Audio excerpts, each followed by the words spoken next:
Because what I saw here is absolutely correct.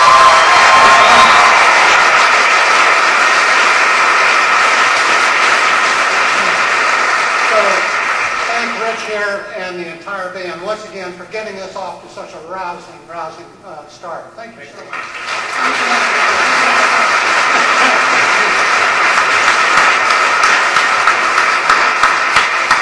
That really was very, very special. And continuing with the theme of getting us off to a rousing start, to get you off to a rousing start to your Memorial Day weekend, I want you to know that tomorrow at 3 o'clock, the university offices are going to close.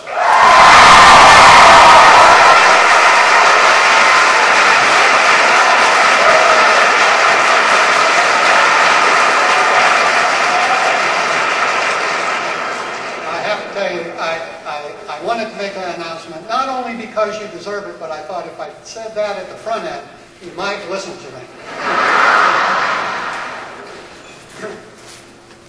Ladies and gentlemen, I'm going to spend about the next 20 minutes or so, and I'm not going to do possibly what you have traditionally had happen here over the last number of years. I don't want to spend time talking a lot about where the university is now and what has happened over the past summer. What I'd like to do is spend the next bit of time talking a little bit about our first couple of weeks here and talking a little bit about where I hope we might head in the future.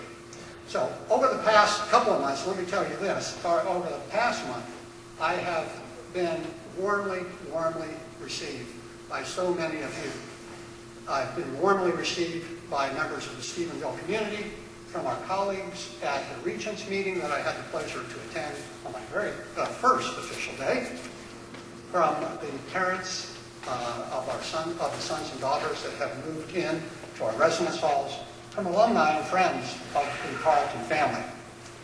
And 3 weeks ago, I think you know that I had the privilege, and I really do consider this a privilege, for me it's the highlight of the year, to welcome our newest alumni at the summer commencement activities. And then just this past Sunday, I welcome what we believe is going to be our largest entering class, the class of 2012, at their opening convocation. And let me tell you this, today though, I am very, very deeply honored. I feel extraordinarily privileged to welcome all of you to the 2008-2009 academic year at Tarleton. So welcome, one and all.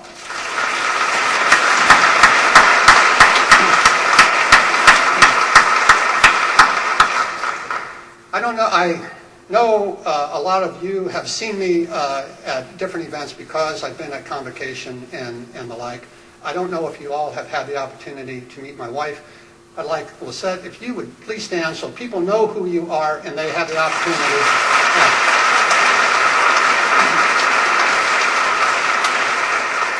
I've said on more than one occasion, this is the brain trust of the Dottavio outfit. So, if you really want to know something, ask her. But for the past 17 years, which is really the lifetime for most of our new freshmen that have just moved in, Dr. Dennis McCabe has presided over an extraordinary time at Tarleton. Remarkable growth in students, facilities, and programs. And I want you to all know that I am very, very deeply grateful for Dr. McCabe's leadership over the last number of years and for the gracious way that he welcomed us into the Tarleton family. He has really been extraordinary. I think it goes without saying, you know this, I hope you know this, if you don't hear it clearly, the strengths of this university are many.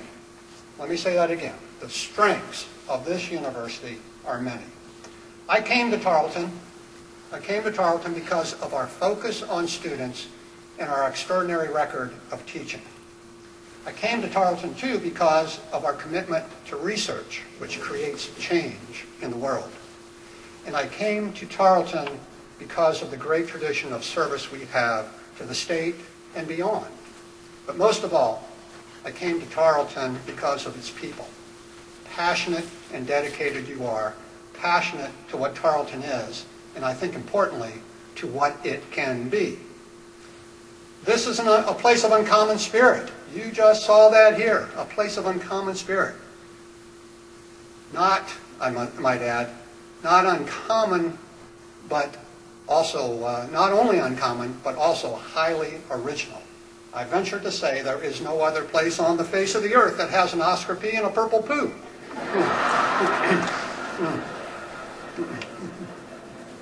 But the spirit I'm speaking of is much, much more than that. Clearly an important part of it, of us, but other things as well. The author of the Tarleton Creed wrote this some 80 years ago, and I think it's still so relevant. Robert Wood said, "Before I came to Tarleton, I only had a vague idea of what school spirit really means. I had no definite conception of just how much a school could mean to me. But I had only been here only a short while until I became a part of the school." And importantly, he says, and the school became a large part of me. He, I think, eloquently captures the essence of that swell of affection that so many of us gain in a short period of time or in a longer period of time, both as faculty and staff and clearly in our students. And it's that kind of spirit that moves me. I see that spirit in the pride that you bring to Tarleton each and every day, and it's that kind of spirit that I see in you that will carry us forward to even better days in the years ahead. Tarleton does have a very, very strong sense of its history.